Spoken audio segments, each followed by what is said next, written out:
Again, this is the presentation I'm going to make with regard to the potential for IOTA funding from Southwest Research Institute of Boulder, Colorado. Most people are aware that we had one event funded in 2013, and that was Aquatania. Several people were funded for that event this summer. And I want to talk a little bit about the future potential for funding this year and also for 2014. We go to the next slide, please. The intent to try to get IOTA funding was driven primarily because I wanted to see if there was some way to achieve the kind of professional respect that IOTA has not had in the past. We've all had to pay our own way forever, and ever since I ended up not having a job, I felt like this needs to be modified in some way, because there are a number of people out there who are transitioning from the workforce to a retired mode or some other kind of condition where the funding for expeditions is going to be kind of tough. So back at the first Binary Asteroids Conference where I presented some of the work results of IOTA in previous years, Southwest Research was the only organization that seemed to take an active interest in what we were doing and recognized the fact that occultation data could be quite useful in supplementing adaptive optics and light curve data in terms of an active, ongoing professional asteroid study. Next slide, please. Steve is commenting that it's perhaps not coming through. Steve Messner, can you hear me okay now?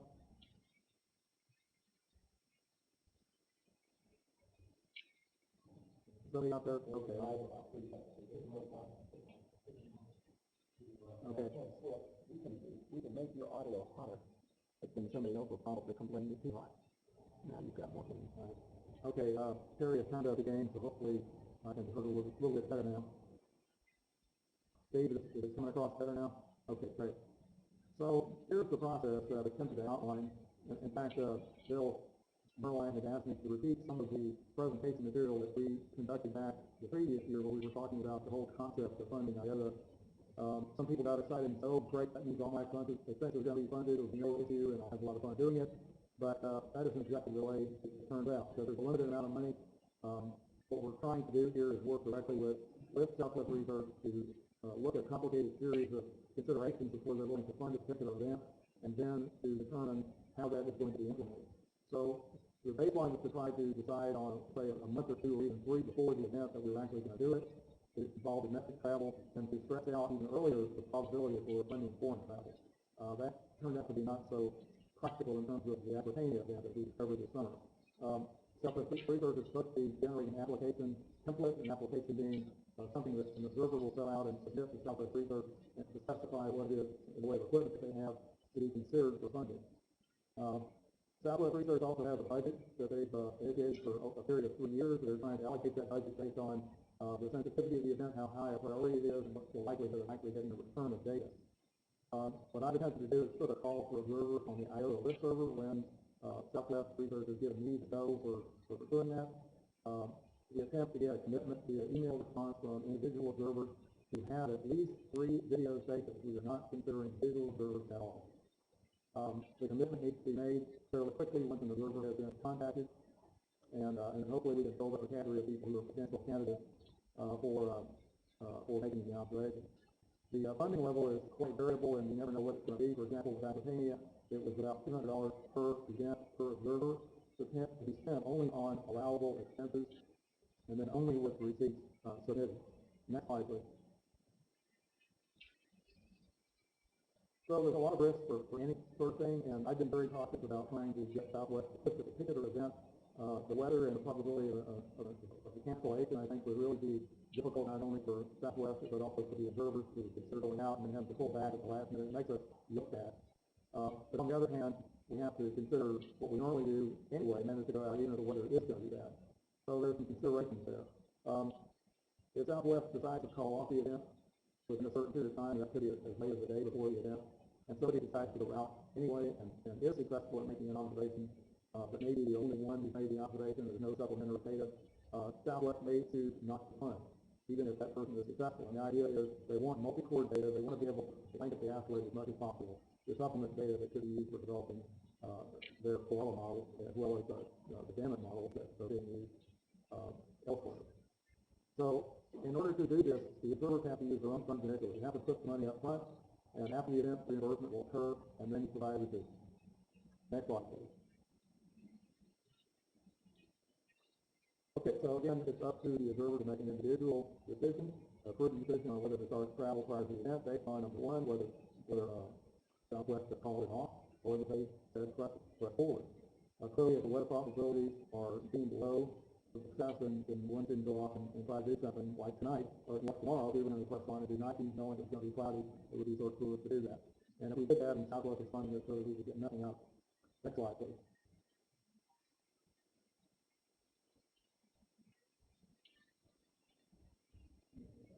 Next slide.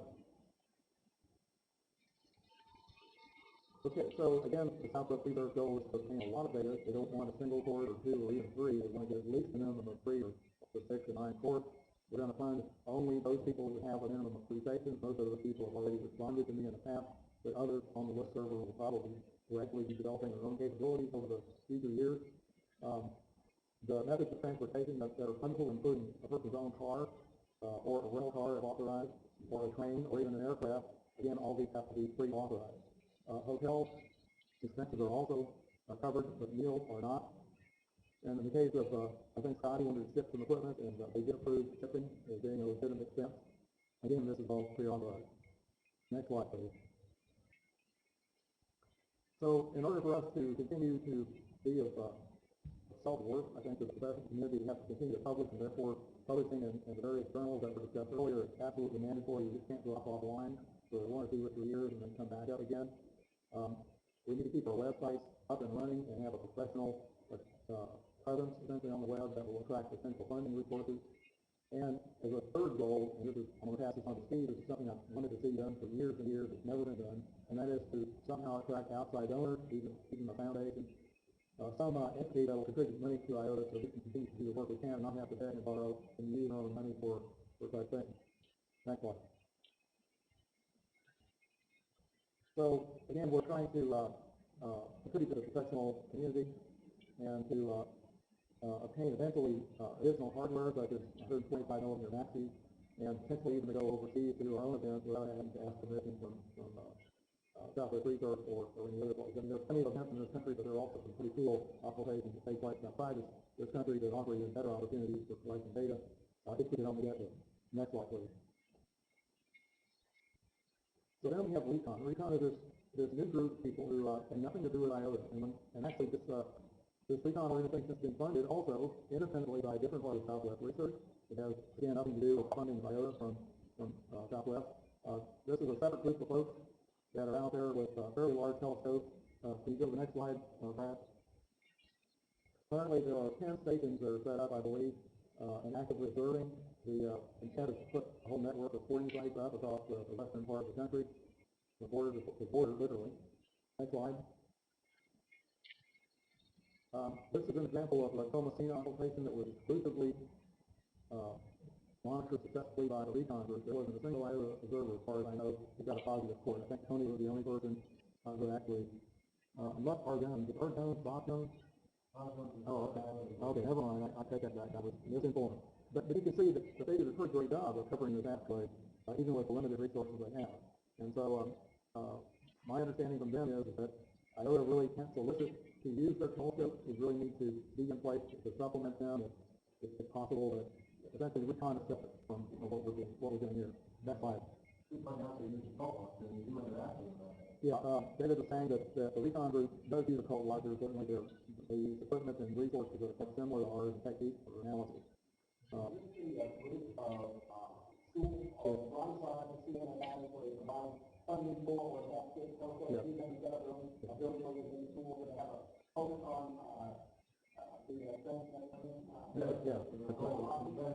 Okay, so Terry Redding was asking whether this was the same group that's involved with PNOs, and the answer is yes. That's their principal research goal. Again, PNO analysis is a Southwest Research project, and they're funding all of this activity and changing and doing everything apparently quite well. So this slide here is an adaptation of Barrett's Wright's page, the special events page that shows what we have potentially on the funding list of this year. You can see that Aquitania, July 26th, was the one event that did get funded. We got several others for the remainder of 2013, but let's go on to the next slide. Okay, so 3 people I believe got funded. I don't think anyone's been paid yet. And part of it has to do with the flood that they encountered up at Boulder fairly recently, and another aspect of that is Bill more time to do all the paperwork. So this is the first step, and I get to really experience how long it takes for money to get reimbursed for various people. Next slide, please. So for 2014, Southwest Research and myself went through a list of 758 initial occupation candidates. We found 158 events that cost the United States, and roughly, actually 10 of them survived the cut. Next slide, please. So this is part of the list here. The list shows two events, actually three events that are brighter than 10th magnitude. They initially put in a cost of magnitude 11 as an analysis tool, but I was trying to get them to think about the fact that when you have multiple stations, most people really don't have capability to take objects in the field or take instruments in the field and see parts rather than about 10th magnitude. So, you know, basically we're looking at Tama February 7th, which is probably the brightest asteroid for this time of year. In fact, this particular slide looks like it may be out of date. Can you go to the next slide? I want to see if this presentation is okay.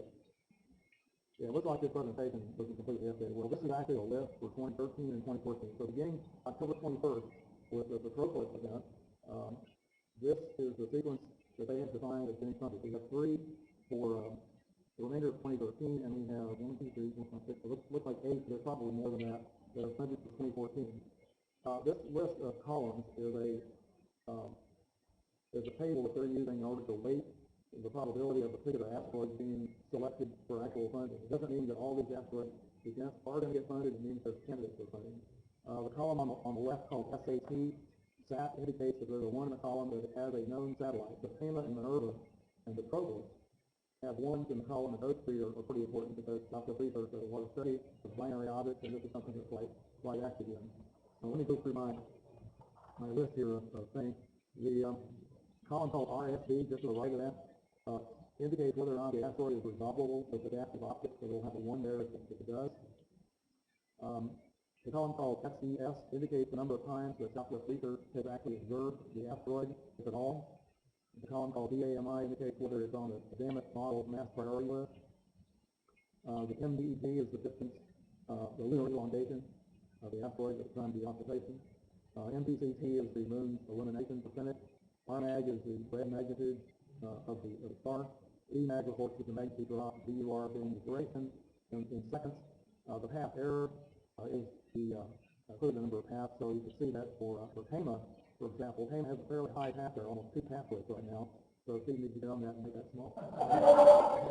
And he's working on it as we're speaking. But Juno, for example, has an incredibly small path error of 0.06, so that's pretty cool. That's also to be expected because Juno is pretty big. The magnitude drop on that is 1.91, which is pretty good for a Juno event. Yeah, it really is. So, and then if we continue onward to the right, there are a number of additional columns here. SWRI is kind of an attempt that they made to prioritize amongst themselves as whether this asteroid has a satellite or is a Trojan or is a non-Trojan asteroid. And there's a number of other columns that go off to the right. I'm not going to go through every one of them. But again, Southwest has tried to use a lot of different factors to massage this list into something that would be of most scientific benefit for their organization. Next slide, please.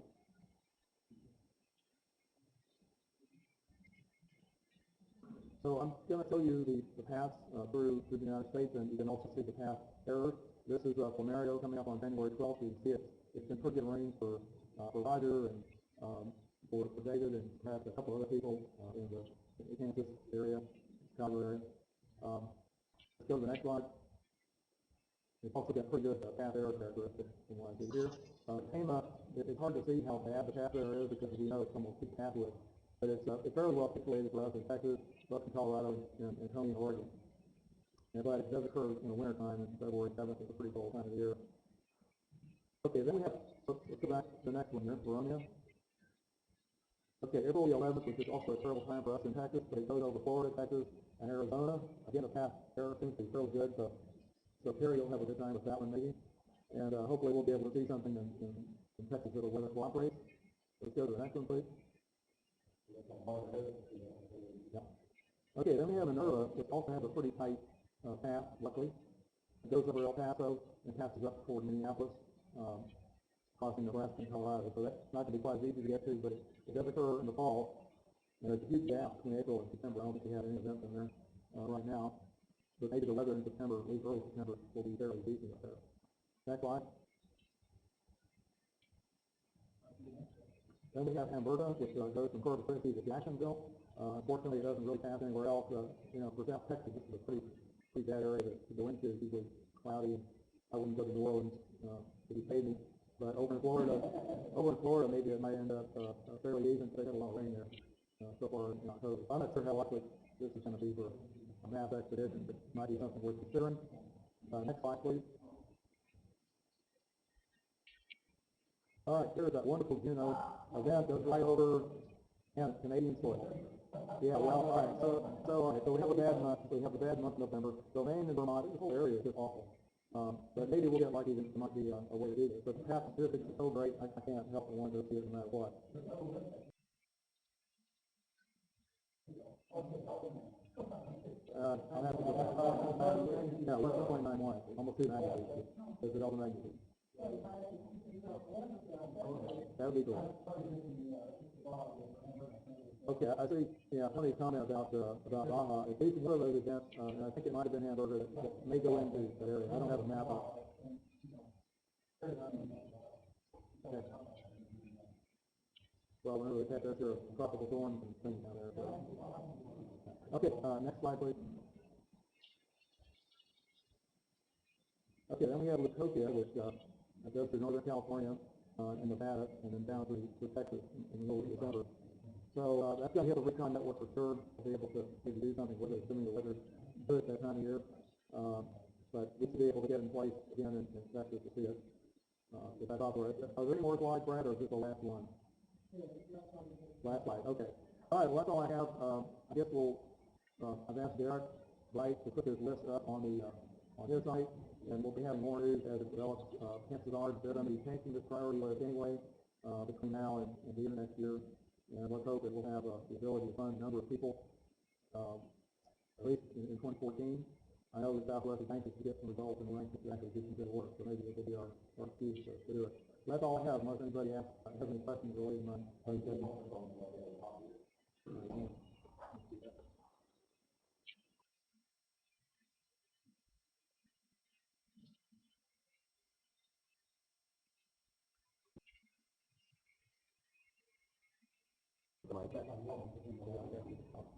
My question, Paul, is whether this funding will be available to people who live outside the United States, or is this strictly for American taxpayers?